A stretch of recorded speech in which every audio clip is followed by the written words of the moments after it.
But I think it's that wide-ranging freedom of being able to use different elements from all kinds of different walks of the musical universe that make fusion. That's why it's such a appropriate yet meaningless word. It's right up there with eclectic, you know? And that's my zone, in the cracks. Coming from West Los Angeles, just kind of a middle-class neighborhood. My parents are both school teachers in the Los Angeles City school system.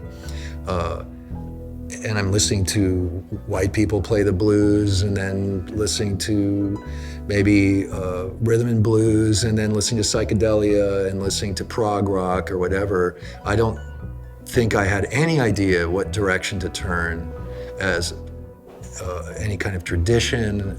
There was no guidance by a tradition or the idea of lineage. And in fact, it was kind of a challenging idea if I thought about it too much. It was a little troubling. So, and I think that until I heard so-called progressive rock and jazz, specifically hearing Africa by John Coltrane, but also hearing, you know, Bitches Brew, Early Weather Report, Herbie Hancock, John McLaughlin, music like that, Tony Williams' Lifetime.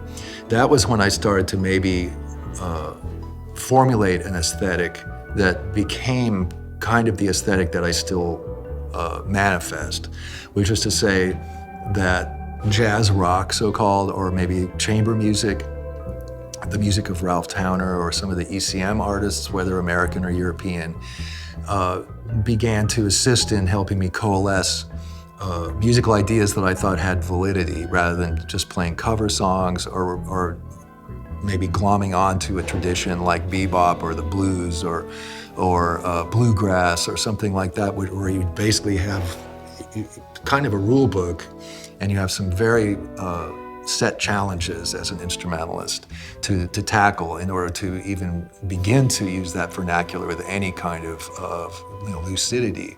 So this new form of jazz rock, fusion, prog rock, etc., which is in a way kind of a grab bag, but also has improvisation involved, and also compositionally is very wide-ranging and sometimes very impressionistic or coloristic. That, I think, is what I still do. And I don't know if that's part of a lineage, but I guess the fact that I'm still alive doing it and now have met with and even played with a lot of the people that I was listening to when I was a teenager means I'm part of some kind of lineage.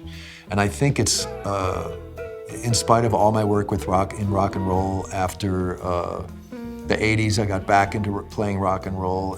I played with Mike Watt and the Geraldine Fibbers, and now, of course, 14 years with Wilco. I still think basically I'm a jazz fusion guy.